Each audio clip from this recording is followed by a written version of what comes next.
Radiant Logistics says freight market at or near bottom. 3PL slightly beats fiscal Q4 consensus EPS, EBITDA misses. Management at 3PL Radiant Logistics said Wednesday evening the market is reflective of one, at or near the bottom of the cycle. The Renton, Washington-based company modestly beat the consensus earnings per share estimate for the fiscal fourth quarter ended June 30th.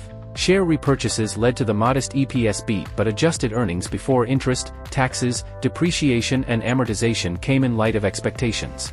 Radiant, NYSE, RLGT, reported adjusted earnings per share of 13 cents for the period, a penny ahead of the consensus estimate but 25 cents lower year-over-year.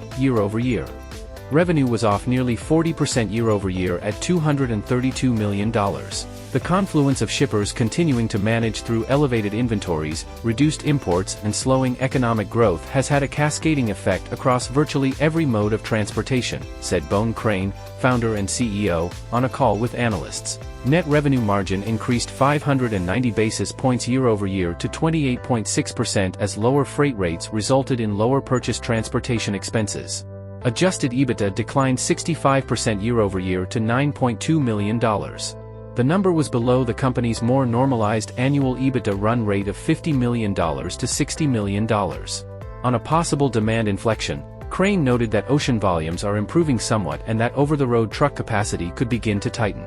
Folks were hopeful that the last half of this year, we would start to see meaningful improvement, Crain said. People now seem to be pointing to calendar 2024 and not necessarily early in calendar 2024. Radiant generated $98 million in cash flow from operations for the recent fiscal year and bought back $11 million in stock. It had $33 million in cash and nothing outstanding on its revolving credit facility. It expects to re-engage in M&A as the market cooperates, noting it will first look at converting agent stations in its network to company-owned operations and then pursue tuck-in acquisitions. It will also continue to repurchase shares. Given the right opportunities, we would expect to relever our balance sheets. And we think there's a lot of upside for us and our shareholders in terms of where we are and where we're going from here, Crain said. He said Radiant is comfortable taking debt leverage to 2.5 times to fund the right deal.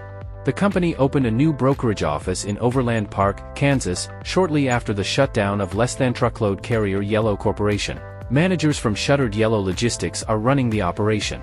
Shares of RLGT were down 9.9% at 10:49 a.m. Eastern Standard Time on Thursday compared to the S&P 500, which was up 0.6%.